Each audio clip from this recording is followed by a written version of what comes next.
Om Namo Bhagavate Vasudevaya.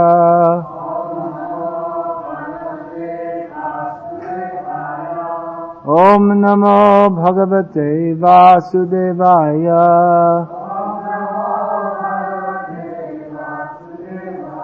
Bhagavad Gita as it is, chapter 7, text 9, translation and commentary by His Divine Grace Srila A.C. Bhaktivedanta Swami Prabhupada, founder Acharya of ISKCON.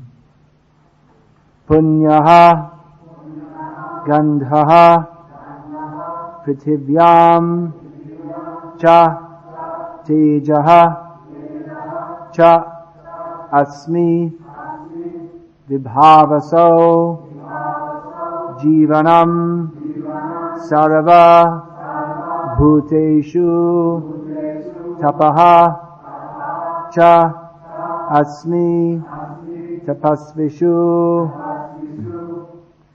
Punyo Gandha Prativyang Cha Tejas Chasmi Vibhavaso Jivanang Sarvabhuteshu Tapaschasmi Tapasvishu Punyo Gandha Prativyang Cha Tejas Chasmi Vibhavaso Jivanang Sarvabhuteshu Tapaschasmi Tapasvishu Punyo Gandha Prativyang Cha Tejas Chasmi Vibhavaso Jivanang Sarvabhuteshu Tapaschasmi Tapasvishu. Srila Prabhupada sometimes gave the example that there's so many different flowers with different fragrances, but they all come out of the earth. So within the earth there is fragrance. But if we see the earth, it's just mud. It's not so pleasant. But if we smell the rose, that is very nice. So that fragrance that's originally there in the earth, but it comes out in the form of the rose. And similarly, there are so many different flowers. Usually in the more tropical countries, we'll find many different varieties of flowers, especially very fragrant flowers. So Prabhupada would ask that, where is this all coming from? Can any scientist take the earth and extract some perfume from that? They cannot do. That is going on under Krishna's arrangement. So Krishna is the active principle in everything. There are many verses like this given in Bhagavad Gita. We'll see in the next verse also. Bijang mang sarva bhutanam, I am the seed of all existence. Previous to this famous verse, Rasoham apsu kaunteya prabhasmi sashi surya pranava sarva vedeshu shabdake paurisham nishu. I am the light of this. How is that? How is it beginning? And the taste of water, the light of the sun and the moon. The sound Om in the Vedic mantras. I am the ability in man and the sound in ether. So these are all things which are very familiar to everybody. Maybe not the sound Om in the Vedic mantras, but to Arjuna, who Krishna was speaking to, this would be a sound he would hear very often, an often repeated sound. The Brahmanas would be offering sacrifice, saying prayers in which the sound Om is regularly vibrated. So all these things, you see, there's the light, all the different elements, the light that is seen, there's earth, water, fire, air, ether. So all of these have been described here in these verses. How Krishna is present in all of them. Many times Prabhupada used to say that people say, show me God, but why don't you see God in the way He says to see Him? You want to see God under your conditions, but if you want to see God, you have to see God under His conditions. We want to see God, but you're not qualified to see God directly. So see God like this. God says, I am the light of the sun and the moon. So why don't you see? That light of the sun and the moon, that is a representation of Krishna. In the beginning, we're not qualified to understand God directly. That's a very bold proposition. Let me see God. You can't even see a big man of this material world. Just like in Slovenia, I guess the biggest man is the Prime Minister, although probably outside of Slovenia, no one's ever heard of him. But here he's a big man. Even the Prime Minister of Slovenia, I don't want to insult your country, but I'm just giving an example. You just can't walk up to him and see him.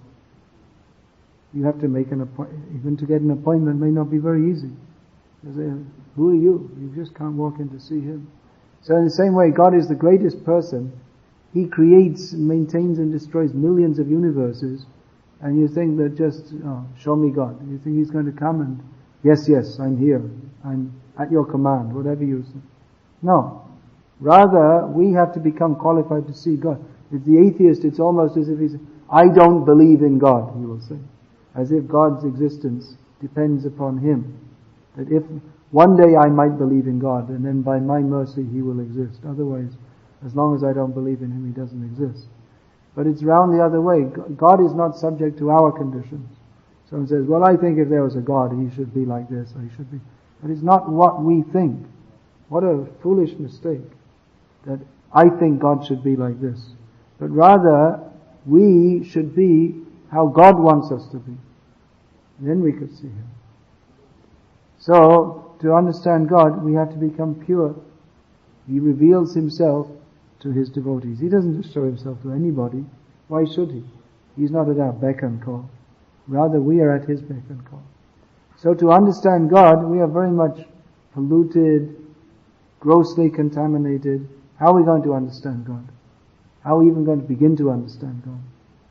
So here, God is giving some suggestion that I am the light of the sun and the moon. When you see the sun and the moon, and everybody sees, then you can remember the light of the sun and the moon is Krishna. So by Krishna's arrangement, either there's sunlight or there's moonlight. Of course, in the modern society, we don't put much stress on these things. We're so much used to living among machines. Therefore, we think that light comes from an electric light bulb. We don't even notice the moon. But if you live in the village where there's no electricity, then you definitely notice the moon. Because when the moon is full, then you can walk around at night seeing everything very easily. But when the moon is new and it's just dark, sometimes you can't see hardly. Do you know this? Have you? Oh, you're all city people, is it? You don't know. In the village, it makes a lot of difference. And you actually still in Bengal, at least in the villages, they go by the lunar calendar. They'll say, now it's Purnima, means the full moon. Or now they'll say Amavasya, new moon, because the phases of time are measured by the movements of the moon, because it makes a lot of difference, not only to seeing at night, but the moon influences in so many ways. That word is there, lunatic. It's not just, how has that word come? Depends on lunar influence. And during the new moon, those who are crazy become more crazy. It affects the mind, because the moon affects the mind. All the different planets, they affect in different ways. So people are aware of these things, and they know that there are so many different things. Nowadays in the modern age we can't follow them. Just like on different days you shouldn't shave because the influence of different planets are more on certain days. So on certain days if you shave it's good for health. That's why they recommend on Purnima you should shave. On other days it's very bad for health, as we don't shave on Ekadashi. One reason is because we want to maximize our time for hearing and chanting about Krishna on that day. Another reason is that it's very bad for the health because of the different influences. The influences of the different planets are more different. Even fasting on Ekadashi is recommended because the influence of the moon controls water. That's why you see the tides depend on the moon, isn't it? So So the water in the body is also influenced by the moon. So on the Ekadashi day, because of the influence of the moon, it's better not to eat or drink. Of course, in the modern age, Prabhupada didn't teach us all these things. Don't shave on this day. Only Ekadashi, don't shave on Ekadashi. And if you can fast, alright. If not, chant Hare Krishna and don't take greens and beans. But anyway, the influence of the sun and the moon is there, and those who are beginning to see God, they will see this is the influence of God, the sun and the moon. Practically among village people who are living a traditional life, you won't find atheists. At least, even of course in some Buddhist country, they're atheists. They're atheists, even though they live on the land. But even then they know there are spirits who control the rivers, the weather. They don't believe in this gross so-called rationalism. They have these rationals. I saw in England when the Rational Press Association. I'm ordering some books from them. That why you should not believe in God and all things. I'd like to see what nonsense they have to say, because they consider themselves rational not to believe in God. But those who live close to nature, then they know that everything is not in their hands.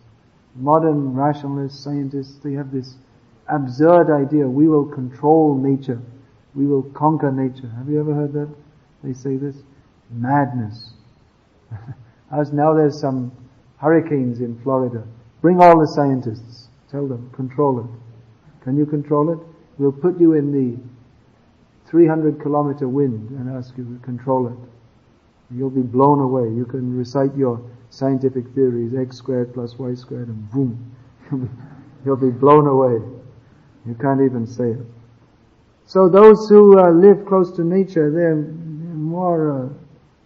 aware of all these things, that we plant the crops, but we have to, at least those who are on a very gross level, they propitiate the local spirits, because they're afraid they'll interfere, because they know that we're planting. So many times I saw in Bengal, they plant the crop, they irrigate the field, they weed the field, and just 2 days before the harvest, a cyclone comes and destroys it all. It's bad karma. They have a lot of bad karma though. So they know they're at the mercy of nature. They know there's a superior force. That it's not simply by bringing a tractor and some fertilizer and some pesticide that you can produce food. And you bring a electric pump that brings water, and you'll think, oh, now we have all the ingredients to bring food. But no, that's not in your hands. You can endeavor, but the ultimate result is in the hands of God.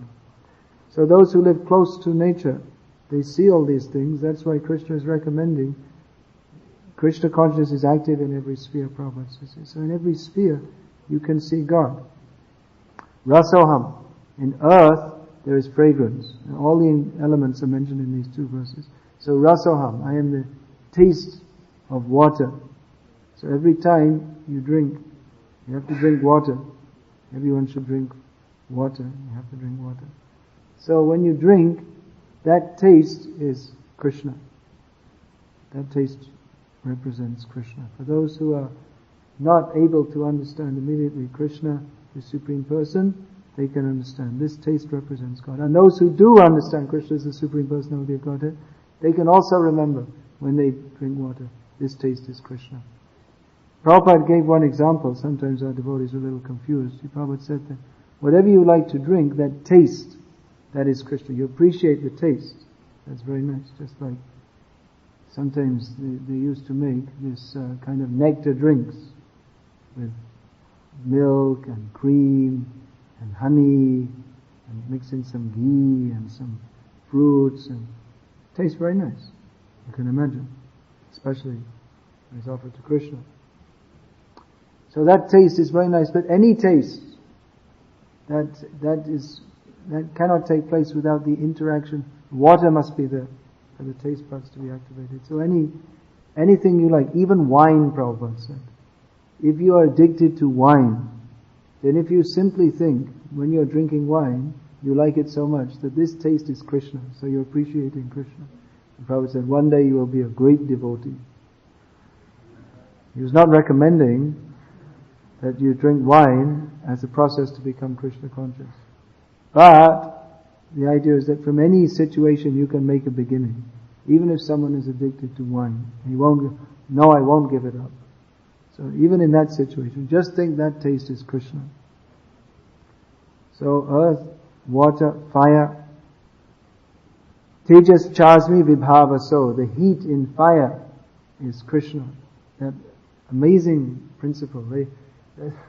These so-called scientists, they say, man discovered fire, and that was a great step forward in human civilization. And bogus. This is gift from Krishna. It's not just by chance. Look, just think what nonsense they're saying. That all these different plants grow, just like wheat plant grows. Now, if you take that wheat plant and you dry it, you husk it, and you pound it, you get flour. You mix that with water, and if you put that in fire, and you have to do it in a very specific way. You have to have exactly the right amount of flour and water. It's not that if you take 100 grams of flour and 1 liter of water that you can cook bread. You have to have the right quantity mixture. You put in the right temperature. You have to mix it, leave it. You put in the right temperature of fire for the right amount of time, and you get bread or chapatis. So they're saying by chance, this fire is there, it was just discovered by chance.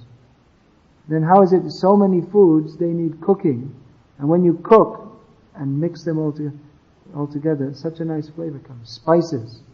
The spices, if you take spices without cooking them, they're useless. Many times I see in the Western countries, devotees, they cook, they use spices, they have no idea how to use them. They just throw them in ghee for about 1 second, and that's it. And no flavor comes out. But the flavor comes out by cooking. It has to become a little dark. So how is it that there are so many spices, seeds, most of the spices are seeds and different ones. Cinnamon is the bark of a tree, and hing is the sap of a tree. So different spices that when you heat them, flavor, such a nice flavor comes out. Just by chance. So many foods, you transform. Rice, can you eat rice? Just take rice and eat it without cooking it. You can't digest it. But when you cook it, then it becomes very nice. So this is all by fire. And they're saying it's all by chance. So many different foods, you mix them together, transform them, and there has to be fire, there has to be heat to transform them. And they're saying it's just all by chance. I'm just amazed actually how they can believe this, that this all came into being. So many different interactions of nature, all acting together very nicely. Everything you see, you can understand there is Krishna. Everything you see, if you have this vision, then everything you see, how can they say it's by chance? Everything is going on under some rules and regulations. The whole universe is going on like that. Just like this example. If you want to cook chapatis, you take 100 grams of flour and 1 liter of water and mix them. Can you make chapatis? No. You have to mix flour and water, but in the right proportion. And then exactly you have to knead it, not too long, not too short a time. You have to mix it for some time. Leave it for some time. Even to make a chapati, such a simple thing. There's so many things, so many rules you have to follow. You mix this amount of atta, and which kind of atta? Not any flour. You can't make chapatis from this white flour. It just doesn't work. You have to have this brown flour. It has to be ground to a certain consistency, and certain kinds of flour from certain kinds of wheat are better for making it, not any wheat. So many conditions just to make a chapati. You have to have the right flour, right amount of water, mix it for the right amount of time, leave it for some time, then again roll it out to the right thickness, and then again you have to put some flour when you're rolling it out. Then you have to put it on the fire, on the griddle which has to be not too thin, has to be thick enough, otherwise it'll burn.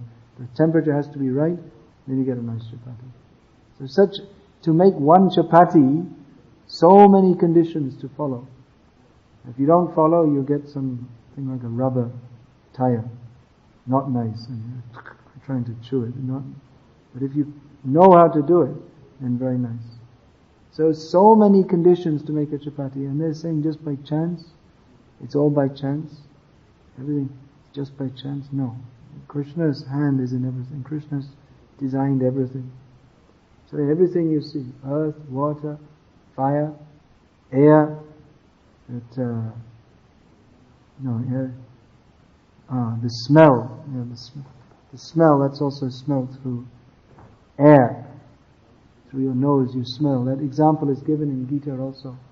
Krishna gives that the air is neutral, but the air carries different fragrances. The air has its own nature, but the air carries different fragrances. So if the air passes over a rose garden, you get a nice smell. This night jasmine, is that there outside that window there? It looks like that. I didn't smell it, but it looks like it. At night you have to open the window and see. There's that nice flower, at least in India. I saw in Spain also they have, so I'm sure you can have it here also. That one kind of flower which at night the smell comes.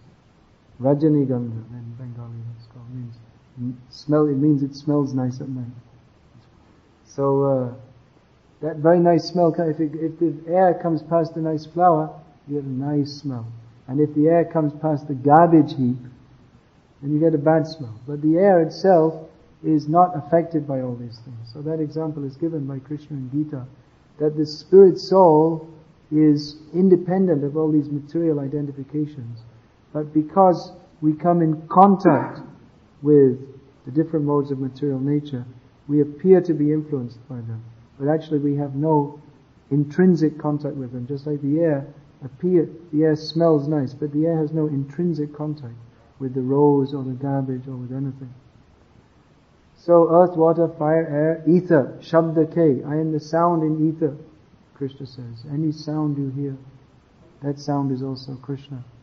So in this way, by hearing these examples from Shastra, in every sphere you can see Krishna. In everything you see, you can see Krishna. We see in the Bhagavatam, it's described the universal form of the Lord. So, the rivers are the veins of His body, the mountains are the stacks of His bones, and then the trees are like the hairs on His body. So in this way, so many examples are given, so that whatever you see, you can relate that to Krishna. So much information is given in Shastra. Just on this point, the previous verse, the light of the sun and the moon. How many examples are there in Shastra about the sun? So many. Who can think of some examples? Krishna Surya Samamaya Hoyandaka. Jaha Krishna Tahan Nahi Maya Radhika. Wherever Krishna is just like the sun, and Maya is just like darkness.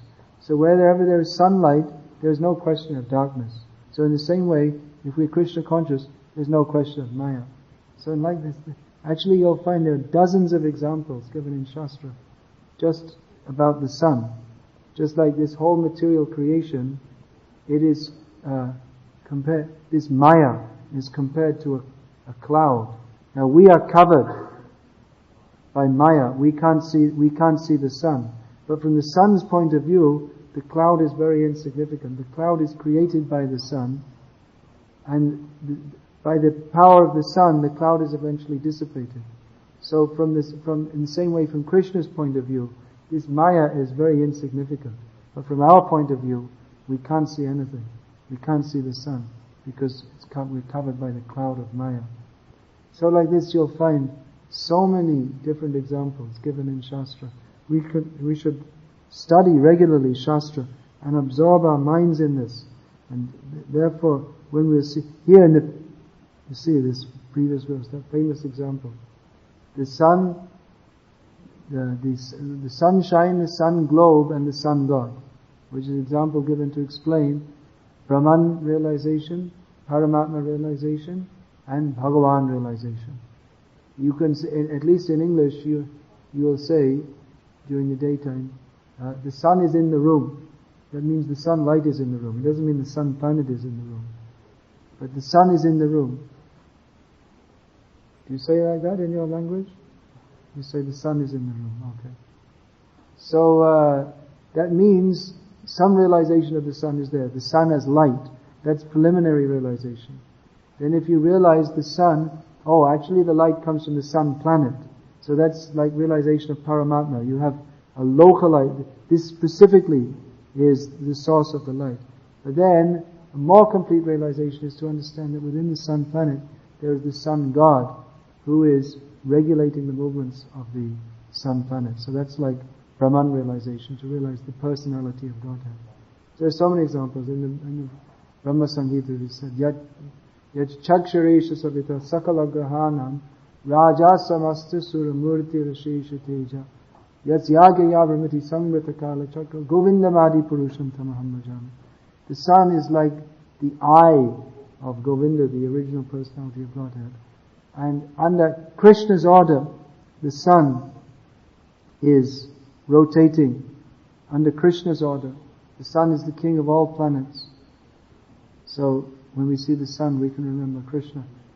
That's a nice practice actually. If you see the sunrise, again in the city you won't see the sun rising. You won't see the moon because you see electric lights. You don't see the sun rising because of all these buildings. But if you're in the country and you see the sun rising, then you remember, Yat Chaksharesha Savita. Now the sun has come. Under the order of Govinda, the sun has come. Surya Narayan, the sun is representation of Narayana. Another example, there's so many examples, that Krishna has unlimited energy. Even in this material world, we see the sun has inconceivable energy. Even the scientists, although we're not sure they know what they're talking about, we're quite sure they don't know what they're talking about, but according to them even, they say that the energy produced by the sun is more than the human race, the whole human race combined together can use in thousands of years. The energy produced by the sun in 1 second. So where has this tremendous source of energy come from? You see, so it will take so many intelligent engineers and research scientists to make one power station to give power, electric light to Slovenia. It requires some intelligence and organization just to make a little power. But so much power, we can't imagine how powerful is the sun. And the sun is giving out so much power at every second. Where is that much power coming from? What is the source of that power? If the power doesn't exist by itself, the power depends upon the powerful. That is Krishna, the supreme powerful. And this is only one sun in one universe, and there are millions of suns in millions of universes. And this is all the external energy of Krishna. That's not even his main energy. So how powerful is Krishna? Another example, the sun is so powerful, but he doesn't decrease in his power. Even though he's giving up so much power, he's going on and on and on giving up power. He doesn't become depleted. How is that possible? That is an example of something, even in this material world, we see inconceivable potency. Inconceivable potency. There's so much inconceivable potency. We can't explain, how is it possible? Of course we may go to biology class and we can explain how life is formed, that the semina mixes with the ovum, and that combines, and then from that, the embryo within the womb develops. So you can explain in terms of biology, but actually how it happens, you can't explain it. Why should that happen? How is that the tiny cell in the semina mixes with the ovum, and from these tiny cells combining, a whole human body comes into being. And not only human body, different kinds of bodies are coming. How is it possible? From something tiny like that, a whole body develops with structure and form, and they will say, well, it's it's embedded in the genetic code and DNA. But that doesn't really explain, that maybe explains the mechanism of how it happens. But why it happens, and who has made such a design, how is it possible? This is all inconceivable. There are so many inconceivable things. Even when we eat, that's another kind of fire. Therefore you feel hunger. That's called Ham Vaishvanaro Bhudva Praninam Dehamashita Panas Samayutta Pachamyanam Chaturvidham. That fire of digestion is also a representative of Krishna. There are different kinds of fire. There's fire within the body. We say there are these different elements: earth, water, fire, air, ether. And we say they're present. Fire is present within our body. So people are surprised.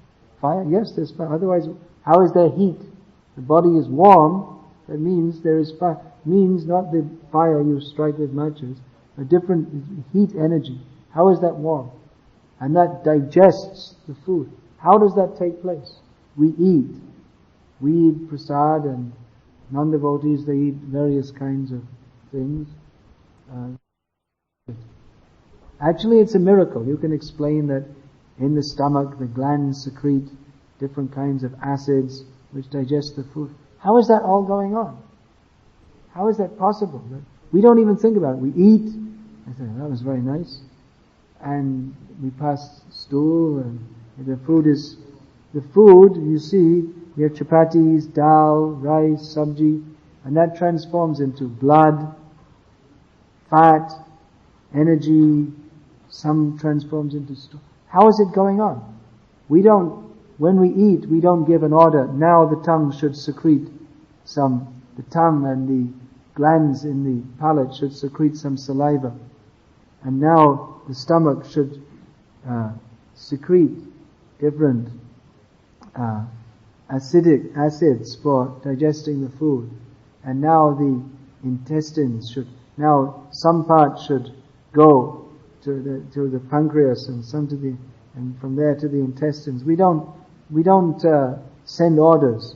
Now pancreas do this, stomach do this, tongue do this. It goes on without our even knowing, and is transformed into so many things. This is a miracle. We don't see it. We don't think of it because we see it every day. We don't consider how amazing and wonderful it is, but actually it is. And we can't even understand how it works, let alone we can superficially explain it. But actually we don't understand. We only have a very superficial understanding. And exactly how it's all put together. No one could design. No human being could design a human being. We turned on the TV this morning too. I was going to watch this video of Prabhupada. So there was some movie on Dr. Frankenstein. What an original thing. So they showed the body with all screws and nuts and bolts and very ugly.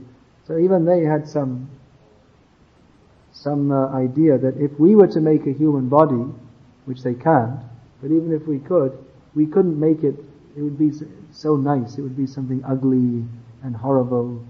They can't imagine that how you can design. It's perfectly designed.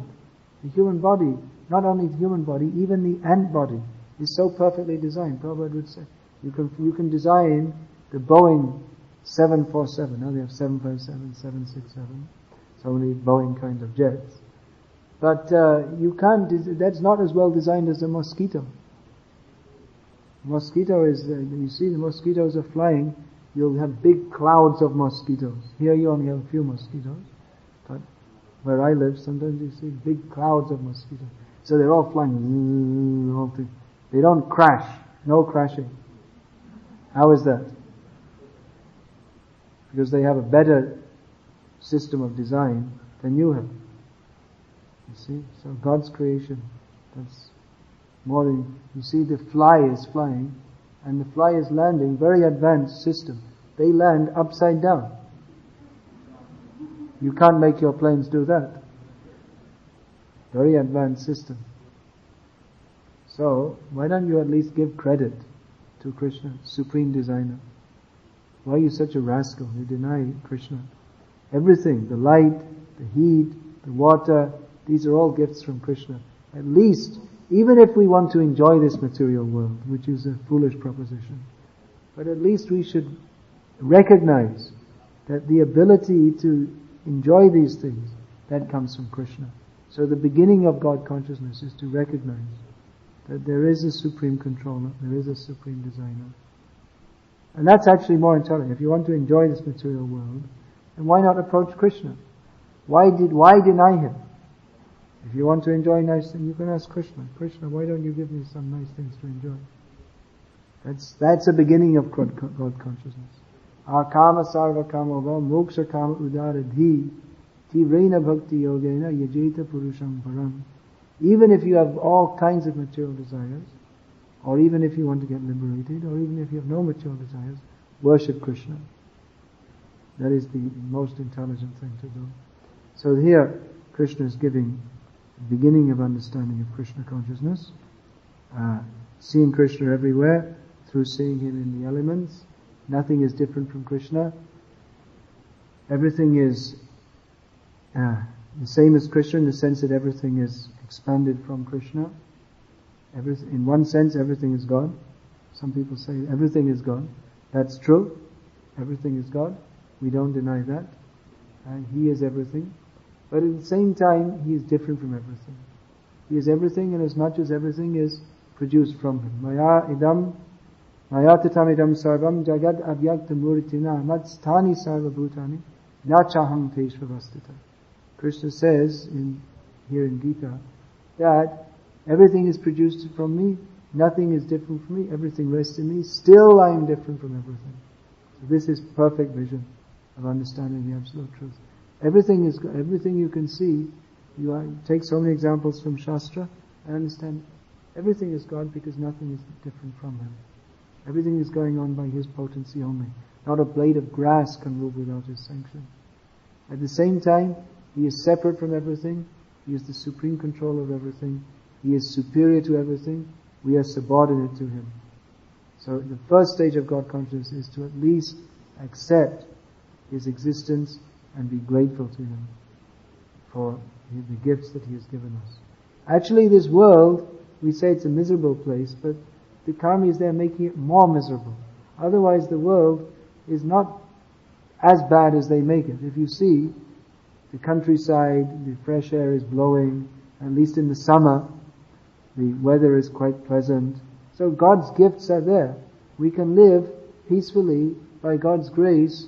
Nature produces food, we can get clothing, food, clothing, shelter. These are the basic necessities of life. We can get them from nature. But now we are making big industrial enterprises which spoil the finer sentiments of the human being to understand God. And we become so proud. Oh, I made a factory. We don't see God made the whole universe. And we think we are dominating nature. We're torturing nature by causing so much pollution and drilling into the earth, and to make so many unnecessary things. So Prabhupada recommended that our Krishna conscious room, one of the purposes is to bring people to a more simple way of living with Krishna consciousness at the center. Simple living and high thinking. Not just simple living. There are many people who are interested in alternative living, so that's alright. But we're not interested simply in living on the land. Just like I was saying yesterday, we're not interested in vegetarianism in itself. We're also not interested in just living on the land, but simple living and high thinking. That is the important point. Even if we're living in the cities, we have to live in the cities for preaching at least, but there should be high thinking. High thinking means seeing God in everything and seeing in everything in Him. Krishna says, for one who sees me in everything and everything in him, I am never lost to him, nor is he ever lost to me. Hare Krishna. Is there any question?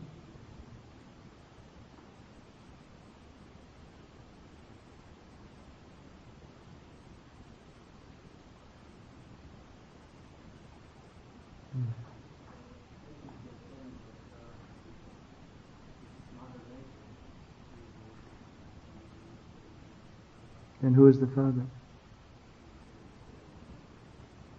Mother doesn't produce without a father. Nature, whose nature? Nature means energy. So where is the energetic? Where is the source of energy?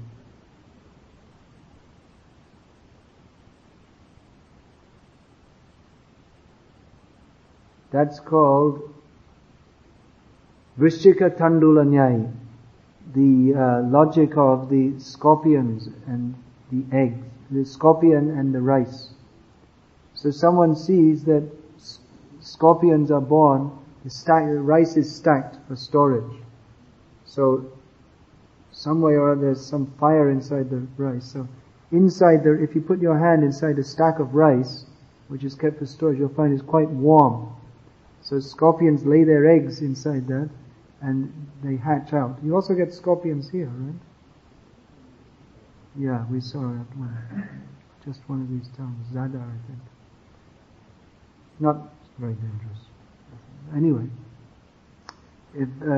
so the scorpions lay their eggs in the rice. So someone may see the scorpions are coming out of the rice, and they think the rice is giving birth to the scorpions. That life is coming from matter, because the rice, when it's stored, it's already, the life has gone from that. It's already harvested. So their theory is the rice gives birth to the scorpion, but that means they have insufficient knowledge. The egg, which is laid by the scorpion, has given life to the baby scorpion. Life comes from life. So they only see the immediate cause. They don't see the remote cause. In Sankhya philosophy, it's examined. There are two kinds of causes. There's the immediate cause and the remote cause. And the remote cause is the ultimate cause. Just like if you see the clay pot. So one kind of cause is the clay, the earth itself. You can say the earth is the cause of the pot. It is the substance of the pot. But the clay by itself doesn't become shaped into a pot. There needs to be a potter to take the earth. You have to take the earth, mix it with water, strain it, then just knead it to the right consistency, put it on the potter's wheel, and just shape it exactly to shape, put it in the sun to dry, and bake it. So many things are required to make a pot. The immediate cause is the clay, but the remote cause is the potter. It means an intelligent person. So in this way, you may say nature is the cause. That's true. Nature is the immediate cause. But the remote cause is the supreme energetic who is behind nature.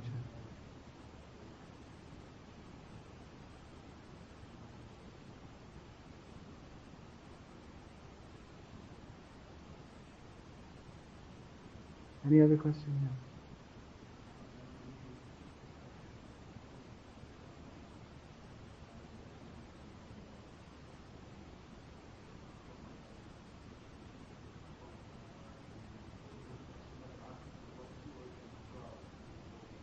If you ask what is the origin of God, that means you don't know what is the meaning of God. Because the very definition of God means He is supreme and independent. He has no other cause. If there was a cause of God, then He wouldn't be God. So how can you ask what is the cause of God? It's a foolish question.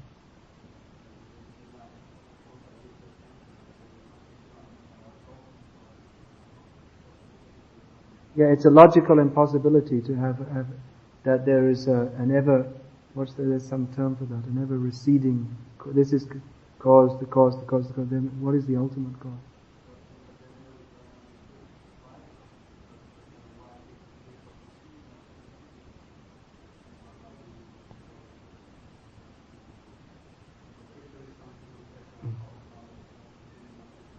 Then how is, we see there's so much order in the universe.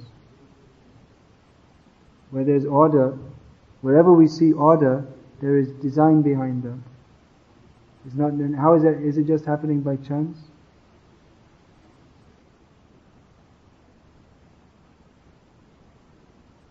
Someone, that one light bulb came into being by chance. Who would ever believe it? If someone says, oh, this is a new design of light bulb. So how did it come? Oh, just by chance. That just one day it was there. Now, according to your vision, because you don't know the answer, therefore you say it has come by chance. But actually, the town president said, go and buy some light bulbs. So the light bulb was put there, but you don't know. And you don't want to say you don't know. You don't want to show yourself to be ignorant. And you don't want to recognize that the town president has any intelligence, because you're a rascal. So you say, just by chance. But no one will accept it just by chance. It just blew in the window. And how did the light bulb come into existence? You see, in this there is made from glass. There must be some metal filament inside that also. So that metal was extracted from the earth and processed. The iron ore was processed, purified, mixed with other elements to make an alloy, and made exactly in this way. You can't imagine. They say, well, within nature, within the bubbling of the primordial soup, just by chance everything came up. But can you imagine that just by chance, even after millions of years of bubbling of different chemicals, that one light bulb would come into existence just by chance?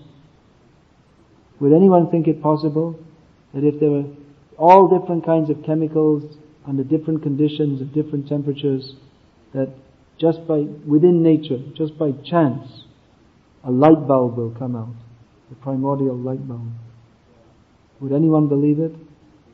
Definitely, to make a light bulb, there must be someone who designed it with a particular function and purpose. And then you have to, behind that light bulb, there's so many big industrial enterprises, glass works, steel works. It's not possible just by chance. That's a light bulb. Such a simple thing that we take for granted. So what to speak of the whole complexity. Even one cell in our body, when I was a kid at school, in our biology class, we learned about cells. So we learned that the cell is a very simple organism. Within a few years, scientists will be producing them within the laboratory. So I did my biology test. And what is a cell? A cell is a very simple organism. You draw a thing, some round thing like this with some other round things, some dots, and that's a cell. You point an arrow, this is this, and that is that. So a cell is a very simple organism, and within a few years, scientists will be producing them in the laboratories. Tick, pass. Now if I gave the same answer today, fail. Because now they've made more research, and now they say that even the most simple cell in our bodies is more complex than a vast modern city. So by doing more research, they're finding that everything is more complex. So if even a light bulb cannot come into being by chance, then what to speak of a cell, and what to speak of so many different cells which interact with each other and are formed into these bodies. You'll see, they write in scientific magazines, nature has designed this so wonderfully. It's almost like they're admitting there's God. How can you say nature has designed so wonderfully? Design means there's a designer. They're saying chance, but on the other hand, they say nature has designed so wonderfully. It's like they're admitting there's God. Inadvertently, they can't avoid admitting it. But then if you are say, well, you're saying it's design. No, it's actually just by chance. Well, what chance? It must be by design. It's absolutely impossible that there's no designer. So that designer is God. Then again, this, who's that rascal? That Hume, that Scottish so-called philosopher. He wanted to rebut this theory. According to the atheists, Hume dealt a hammer blow to theism by his speculations. So he said, well, okay, well even if there is a designer, how do you know it's one? It may be a whole group of designers altogether. So from our standpoint, that may be possible. From our stance, that here we are in Maya, in nature, trying to understand how it's going on. But actually the very method of trying to understand is imperfect, because we are tiny living beings. Just like if you see an ant crawling here, how much the ant is crawling, but what can the ant understand? The ant is in the same time, space and circumstance that we are. He also has sensory perception. but his ability to interpret and understand is so limited that as far as the ant's concerned, the whole universe consists of his hole here and the grain of sugar here, and the whole purpose of life is simply to come out of here and bring it back. And he doesn't know anything that this is a temple and it's going on, Hare Krishna temple, why we're living here. His whole history, biology, geography, everything is from here to here. That's his whole universe. And we're in the same position. We're tiny living beings in a vast universe, and we're trying to understand how it goes on. So anyway, at least this much logically we can understand, that there is a designer. The universe has so much order, it must be designed. You may say there may be many designers, but at least we have to accept the point that there is design. And there must be some purpose also, because no intelligent person makes something for no reason. Children, when they go to the beach, out of sand, they make this sand castle. Do they have that pastime here also? They make some sand castle. It's only for play, it has no function. But an intelligent, or supposed to be intelligent person, when they make a machine, it has some function. Can you imagine if someone invents a machine, and make a nice machine with pulleys, and wheels, and cogs, and different interrelated parts, and someone comes and says, that's a very interesting machine. What does it do? It doesn't do anything. It's just a machine, that's all. I invented it. It has no function. Why would it? No one does it. Machines are invented for a purpose. A car was designed to go from one place to another faster than we can walk, and carrying more things than we can carry. An electric toothbrush was invented because we're so damn lazy, we can't move our hands up and down like this. So everything has got some function. Everything that is made has some function, and so we can see there's vast cosmos is there's design, therefore there must be some purpose. So this much we can accept. So okay, there may be one designer, there may be many designers, but you have to accept there is design, and therefore there should be some purpose. Then how are you going to find out about that? You're not going to find out simply by speculating. You have to find out from the designer. Because if he's designed it, and he's put us here, he must have some purpose. And he must have some way of communicating it to it. So there is Shastra. You find out from Shastra. That is the method to find out. And Shastra will tell us. There's one designer. Actually there are many designers, but they work under the supreme design. There's a whole team. Brahma, he's the main engineer within this universe. And under him, there are different sub-demigods who do. And Brahma, he is working under Krishna. So actually there is more than one designer. But the chief engineer is Krishna. He's such a skilled engineer that he's so advanced in his science, he just leaves it to Brahma. You do it all. I'll give inspiration. You do it all.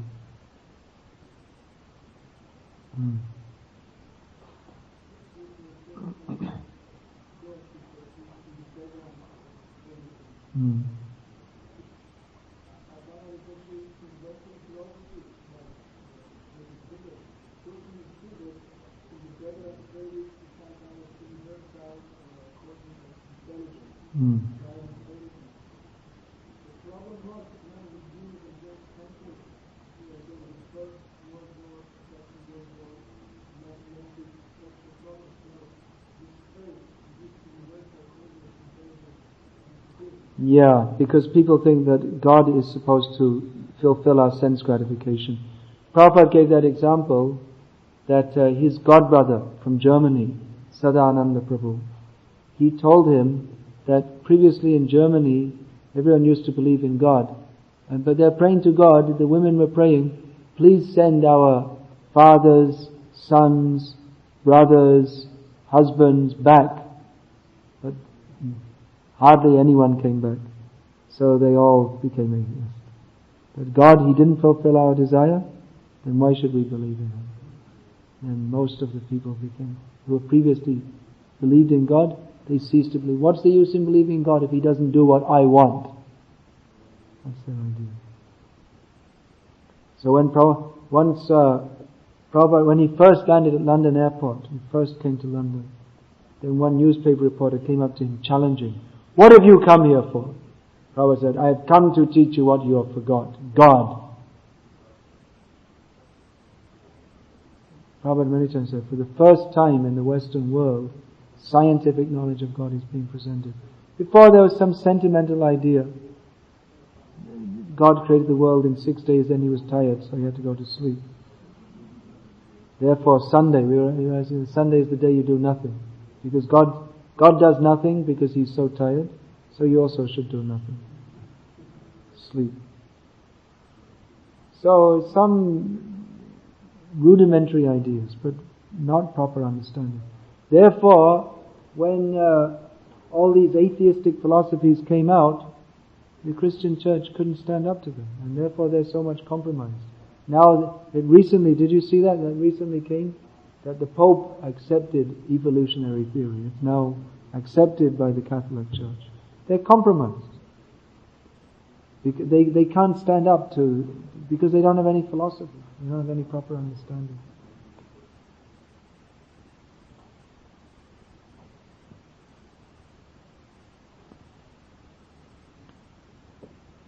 Any other question? So you have 2 million people here. You have to convince them all of this philosophy.